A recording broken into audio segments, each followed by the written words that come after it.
Okay, let's dive in. We're looking today at a really crucial chapter, but one that feels deceptively quiet, almost like an interlude in The Lord of the Rings. Right. It forces the whole story to just hit the brakes, doesn't it? Right after the absolute chaos, the huge climax of the Battle of Helm's Deep. Exactly. We're talking about Flotsam and Jetsam. That's the one. It's this moment where the big, sweeping war narrative just pauses. And it pauses so the smallest characters, Merry and Pippin, can finally tell their story. And what a story it is. It's just a brilliant move by Tolkien structurally. Mm-hmm. And the scene itself, it really reflects that narrative tension, that pause. You've got the whole gang reunited, well, most of them. Yeah. The victorious Rohirrim, Gandalf, Aragorn, Legolas, Gimli, Mm-hmm. all gathered right there at the ruined gates of Isengard, Yeah. amidst all this steam and wreckage. You can almost feel it. The air's thick with what? Anticipation, relief, definitely. Yeah. But also a lot of confusion. What happened here? Totally. Yeah. So our mission for this deep dive isn't just to, summarize the chapter. We want to really dig deep, extract the intellectual gold from what Merry and Pippin say. Their testimony, yeah. Their testimony. Yeah. We need to understand exactly how their unique perspective, the humor, their frankly accidental resilience, Mm, and the absolute crucial context they provide, yeah. how all that fundamentally reshapes how everyone understands the war up to that point. And the sources we're drawing on, they really treat this narrative pivot with the seriousness it deserves. They analyze how this specific moment, this act of storytelling, actually changes the strategic dynamic for the big players. For Aragorn, Gandalf, It Theoden. really forces a perspective shift. Completely. You're suddenly seeing this massive war through a Hobbit-sized lens, which is fascinating. We're going to explore in detail how Tolkien uses Merry and Pippin characters who, let's be honest, were often comic relief or, needed rescue. Baggage, basically. Yeah, right. The baggage, how he uses them to fill in these huge world-altering narrative gaps. Gaps that even someone like Gandalf didn't fully grasp. Yeah, the details he just didn't have. Mm. So the narrative purpose of Flotsam and Jetsam, it's just a masterclass in pacing, isn't it? Absolutely. Think about what just happened. You've had the exhausting chase across Rohan, the desperate fight at Parth Galen where the fellowship broke. The capture. The capture, exactly. Yeah. Then Helm's Deep, this incredibly intense, high-octane battle. After all that, this chapter is vital. It lets the reader and the characters in the story just pause, take a breath, recuperate. It's like that deep exhale you need after you've been holding your breath for ages. Lisa, if Tolkien had just, say, immediately thrown us into the next big strategic meeting, planning the next move against Mordor, It would feel wrong. Too much. yeah, the narrative intensity would have just collapsed. It would have been too relentless. You'd get battle fatigue right there on the page. That need for literary rest, it's profound. And you called it breathing room, which is perfect. But what's so clever, I think, is that it gives us that breath without actually losing momentum or thematic weight. How do you mean? Well, the pace slows down dramatically, sure, but the focus just shifts completely. It moves away from like kinetic action, swords clashing, Right. and settles right down into information exchange, storytelling. We move from the battlefield to essentially a fireside chat, even though they're standing in ruins. Good point. The fireside vibe amidst the wreckage. It swaps the thrill of the fight for the thrill of a story well told, a story that suddenly connects all these scattered dots, these chaotic events, and it grounds the massive epic scale of everything in something relatable, something emotional, Hobbit-level experience. And that shift really sets the tone for their actual tale, which begins, let's not forget, with sheer terror and desperation. Oh, yeah. They start detailing their escape, which was pure chaos. It happened during that surprise attack by Ilmer's riders on the Uruk-hai band. An event Gandalf and the others only saw from a distance, remember? Right. They saw the aftermath, but not the details. Exactly. So Merry and Pippin describe this desperate scramble, crawling away unseen while the battle's raging around them. All the filth, the noise, the sheer terrifying confusion, and frankly, a lot of luck. Pure luck, but also their immediate action right after that is what starts to set them apart, isn't it? What do you mean? They didn't just crawl away and hide under a bush. They crawled away and immediately stumbled into what they thought was another huge threat, Fangorn Forest. Yes. trading one danger for another. Exactly. They exchange the immediate known danger orcs with swords for this immediate but ancient and totally unknown danger. This weird, dark, maybe sentient forest. That's a massive turning point. Mm. And it's where you really see their characters start to emerge differently. They had to choose, didn't they? Which danger seemed marginally better? Or at least different. Yeah. And that initial part of their story, that's where the analysis of their character really kicks off. I mean, think about it. They're small, they're Huh. terrified, they're completely out of their depth, miles from the Shire. Oh, far from home. But they show this incredible resilience, just this ability to adapt, to survive, using their wits, their basic common sense. It's fully on display. They take the initiative, not because they're suddenly heroes in shining armor, No, not at all. but out of pure necessity, instinct. They just had to survive, and they acted decisively in their own small way. And I think really we have to underline this. That's the moment their whole function in the story shifts. Yeah. Fundamentally. Go on. Up till then, they were, as you said, passive captives, baggage needing rescue. They were almost a plot device, the reason Aragorn and the others were chasing the orcs. Right, the MacGuffin, almost. Kind of, but by the time they cut their bonds, escape the orcs, and make that conscious choice to go into Fangorn, they become active agents. Oh, okay. I see that. They chose their path. Okay, it was driven by panic, maybe desperation, but it was their choice. And that specific choice put them dead center of a world-changing event that they themselves kicked off. Wow. Yeah, they went from being objects of the plot. To being subjects of history. In a small Hobbit-sized way, but history nonetheless. So, they get into Fangorn, and eventually, they meet Treebeard. And the perspective just flips entirely, doesn't it? What does their immediate Hobbit-sized reaction tell us about the Ents that, say, Gandalf's view couldn't? Well, that's the absolute heart of the chapter, isn't it? Telling the tale of meeting Treebeard. And it's brilliant because you, the listener in the story, Aragorn, Gandalf, Théoden, and you, the reader, you're getting this filtered through the specific personalities of these two hobbits. Who are a bit overwhelmed by Totally overwhelmed, but also incredibly curious. So you feel that initial weirdness, the shock, the sheer wonder of meeting these immense living trees. Yeah. And that Hobbit perspective is just crucial because it almost humanizes the Ents, or at least makes them comprehensible on some level. How so? Their retelling focuses on things like the sheer scale, the deep antiquity of Treebeard, details that might get lost in a more, epic, grand-scale narration. We learned about his characteristics not through some history lesson, but through their personal impressions. Like his voice. Exactly. His ancient wisdom, which is so old it makes his whole worldview feel slightly alien. And his famous speech, slow, deliberate, resonant. Remember the first thing he says? Whom? Home. Now, what may you be? Yeah, that deep rumbling sound. That simple sound. Whom? Home. It just encapsulates this vast, slow, unhurried presence. Time itself, almost. Everything about the Ents feels ancient, melancholic, deeply tied to the fate of Middle-earth itself. And the Hobbits convey this not by, giving a lecture on Entish history, Right. but through these slightly funny, slightly awestruck descriptions of how long it takes Treebeard to say anything. Exactly. The humor makes the immense age relatable. And then think about the chain reaction. This meeting, which seems entirely random, just pure chance. Two little refugees stumbling into an ancient guardian. That meeting leads directly to one of the most momentous events in recent Middle-earth history. The Ents mustering, the Entmoot, and their march against Saruman. The destruction of Isengard. The destruction of Isengard. Think about that chain of cause and effect. The oldest, slowest, most deliberate beings in Middle-earth. Treebeard himself says they take ages just to decide if something's worth saying. Weeks, he says. Weeks. And they're roused to sudden, destructive, world-changing action. And the catalyst. The spark. Two little hobbits. Two little hobbits who, by all rights, should have been orc food days ago. It really proves that point, doesn't it? Their smallness gave them access. It really does. The huge event, the Ents attacking Isengard, was witnessed, and this is key, instigated by the smallest characters. Our sources really highlight this. The hobbits became living proof. Proof of what? Proof of Saruman's betrayal. Of his destruction. They told Treebeard about the Shire, about living, growing things, their innocent presence, their story. It gave Treebeard the immediate personal evidence he needed. So it wasn't just abstract news of Saruman going bad, it was concrete. Yes, it personalized it. It focused his ancient rage. Maybe without their story, their immediate presence, Treebeard might not have been quite so provoked, or his anger might not have been directed so urgently. Their tale was the final push. Which brings us right back to Tolkien's craft, Hmm. letting them tell this story. It's genius. Absolutely. Because their style is just essential for this chapter to work. It's this perfect blend.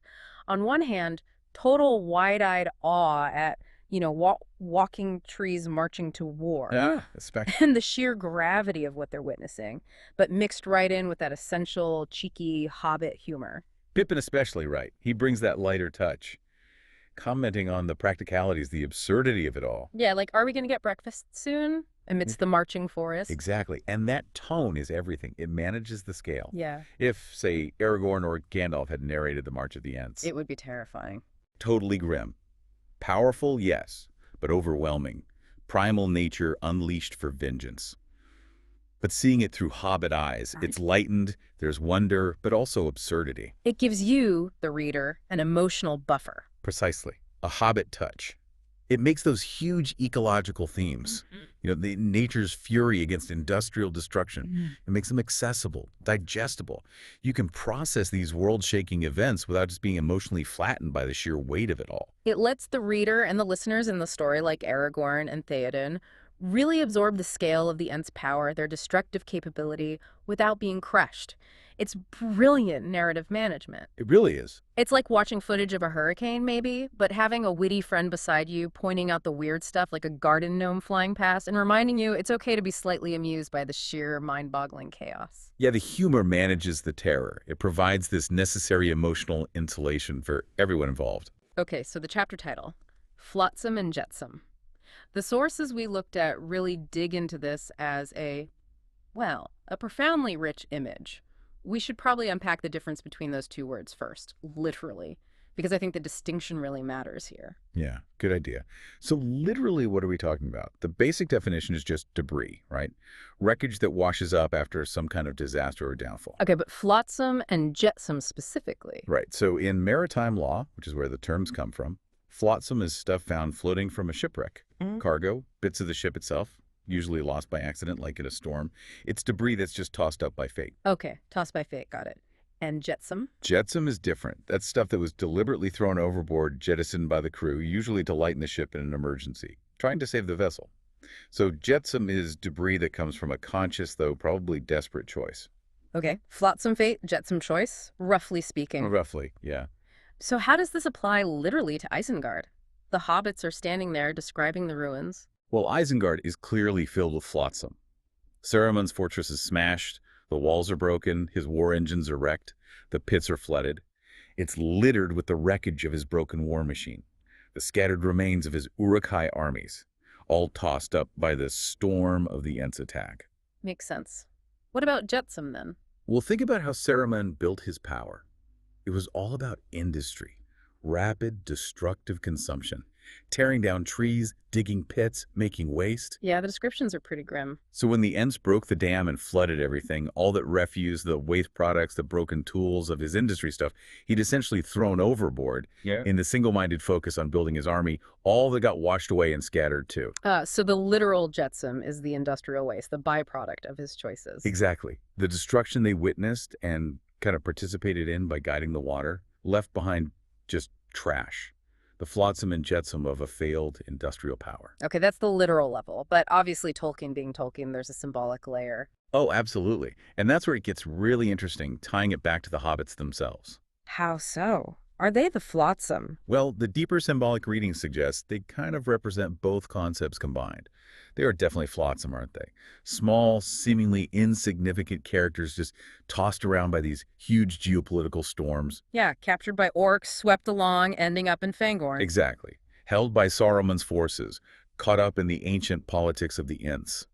They're the little things displaced entirely by the big currents of fate and war. But you said both, so how are they jetsam too? Think about their escape. It wasn't just passive.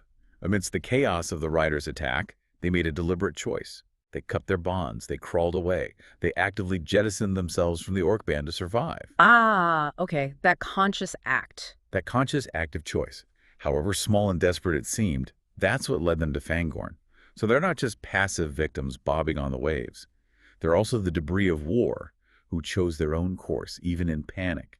And that choice makes them agents. Agents of their own survival. And ultimately, agents of Isengard's downfall. Wow. Okay. And their arrival, their story that transforms the meaning of all this chaos for Gandalf and the others. Completely. Their words aren't just a report, it's crucial testimony. They take what must have seemed like fragmented, disconnected events to the others. The orcs moving weirdly, the forest suddenly acting up, Isengard being mysteriously destroyed. Yeah, Gandalf saw the aftermath but didn't know the how or why. Exactly. And Merry and Pippin weave it all together into a clear, coherent story. A story of resistance ultimately and renewal. They turn random data points into understandable history. That's it, perfectly. Oh. And that's the ultimate significance of them being both flotsam and jetsam. There are the overlooked pieces, the details nobody else knew or maybe even cared about until now. When they assemble those pieces and present them, suddenly the whole tactical and moral puzzle makes sense. They provide the meaning. They provide the crucial meaning for the chaos that everyone else, even Gandalf, had only seen parts of. Gandalf saw the effect, the wrecked Isengard. But the Hobbits explained the cause. The why, the how, the specific moral trigger that set the Ents off. And that just connects so deeply back to, us listening, back to you, the learner. How often in our own world are the stories of the little guys, the ones tossed about by big events, just overlooked? All the time. We focus on the headlines, the big players, the kings and wizards, so to speak. But maybe it's actually the quiet, detailed, sometimes accidental testimony of the flotsam that really makes sense of the big picture, that provides the essential human context that actually drives action. It's a powerful argument for listening to the stories from the edges. And this huge shift in their status, it really demands we look closely at how Merry and Pippin have changed, their character evolution. Yeah, They definitely. came into this adventure relatively naive, didn't they? Sheltered hobbits from the Shire, sometimes just there for comic relief. A bit mischievous. Right, but now, they've emerged from Fangorn Forest, from the literal wreckage of Isengard. And they're different. They're storytellers. They're historians almost. Veterans of a conflict nobody expected them to survive, let alone play a key role in. Their growth is just palpable. You can feel it. And they've absolutely earned the respect they get. The text makes a point of showing how their audience reacts. Who's listening again? Remind us. Aragorn, Legolas, Gimli, the heroes, right? Mm-hmm. And Gandalf and King Theoden. Right, the heavy hitters. And Aragorn, Legolas, and Gimli aren't listening like, oh, bless their little cotton socks telling their story. It's not patronizing indulgent. No, it's a genuine admiration. Shock, even. And relief. Exactly. Relief that they're alive, sure, but also admiration for their endurance, their success, the sheer scale of what they managed to get through and influence. It wins them this new elevated status. Aragorn actually smiles, remember, a look of real relief and acceptance. He sees them as comrades now, not just dependents. And we really shouldn't underestimate the significance of the full audience. Yeah. It's not just a chat among the Fellowship survivors. Oh, no. Having Gandalf there, the guy basically guiding the entire war effort for the Free Peoples, and Theoden, the king of Rohan, fresh from his victory. Yeah.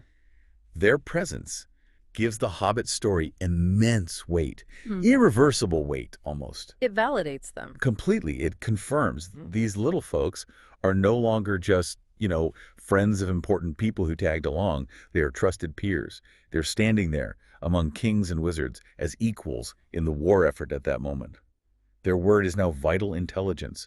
They're chroniclers whose testimony matters. But what's so brilliant, I think, is how they achieved this new status while still being fundamentally hobbits, especially with their sense of humor. Yes, the humor. We have to dig into that because even here, standing in the middle of this flooded, broken fortress, Saruman's dark tower looming nearby, they're still worried about hobbit things. Like food. Like food, comfort, and crucially, pipeweed. Oh, the pipeweed. That's such a key moment. Finding Saruman's stash. Right. They find barrels of long-bottom leaf in Saruman's storerooms, which is ironic in itself, grown in the Shire, stolen or traded by Saruman, and now recovered by the hobbits in the heart of his ruined fortress. That detail is just perfect. And it serves this really profound thematic function, doesn't it? Their humor, their focus on these simple comforts. It provides this necessary balance to all the darkness and grimness of the war. They're joking about needing second breakfast, worrying about restocking their pipes. When the world has literally just been ripped apart around them, they've seen walking trees wage war, a wizard's fortress destroyed. And their first thought is, where's the leaf? Exactly. And the sources we looked at really emphasize this isn't just trivial distraction. It's presented as a fundamental act of resistance. Resistance against what? Against despair. Yeah. Against the very thing Saruman represented. He wanted to turn Middle-earth into this efficient, barren factory of power. Iron hate, control, no room for green growing things, simple pleasures, personal comfort. His whole ideology was about cold, hard power. Right. Barrenness, efficiency. And the hobbits, by just refusing to give up their pipeweed, their love of a good meal, their ability to laugh, they're embodying the very essence of what the war is actually for. To preserve the Shire, basically. The simple good life. Precisely.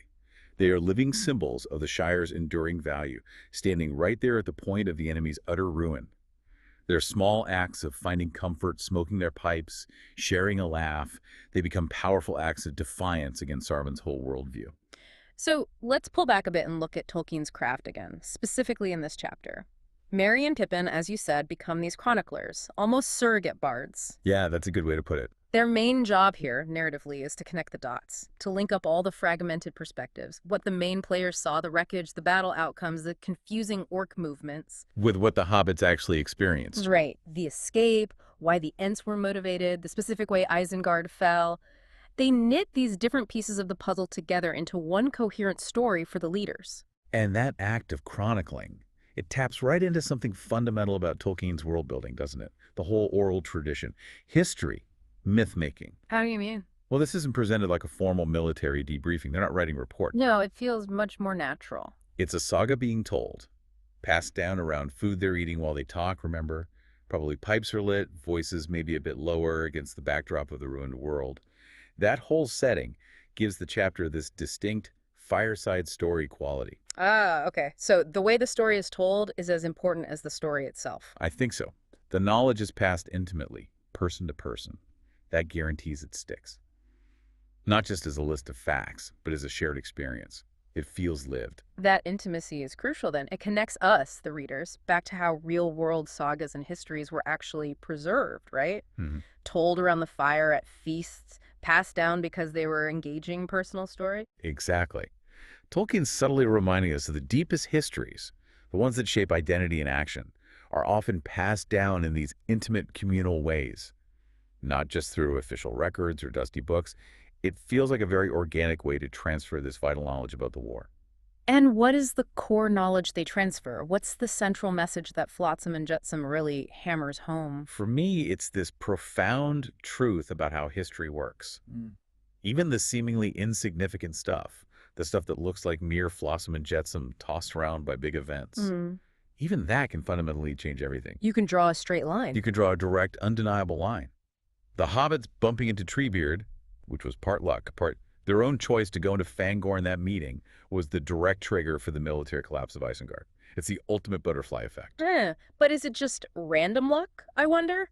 If you look at the whole story, Tolkien often seems to blend chance with something more. Destiny, maybe. That's a fair point. The fact they chose Fangorn, maybe their inherent hobbitness, that connection to growing things that Treebeard senses, it suggests that while the meeting might have been chance, the result of the meeting was rooted in who they were. Okay, I like that.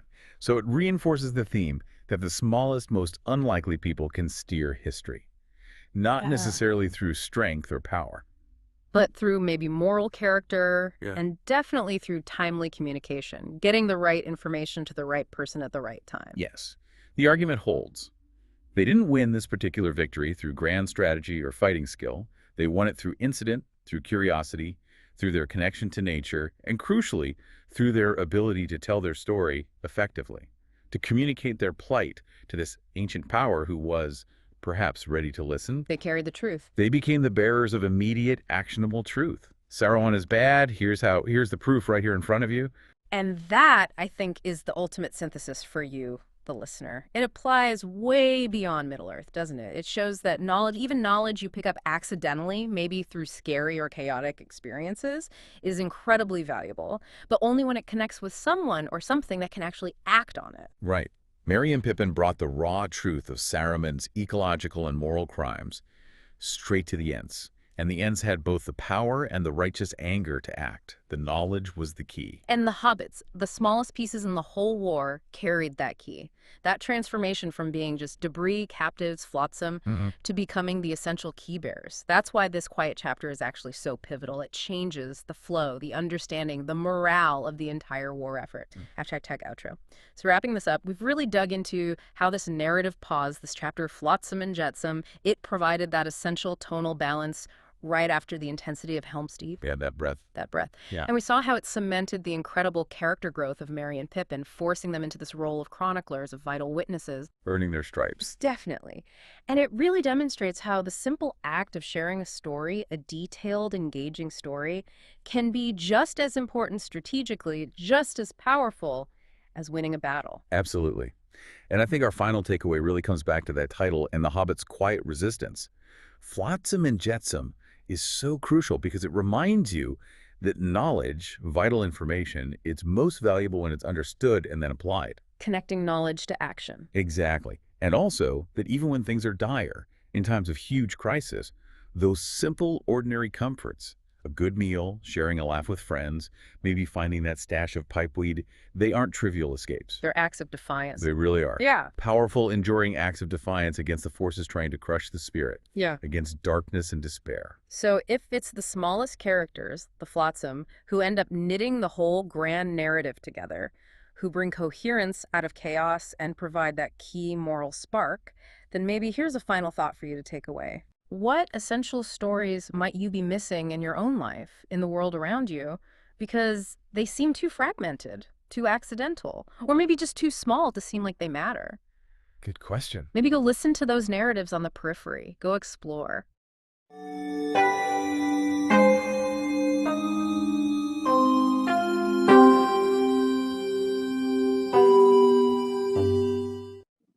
Me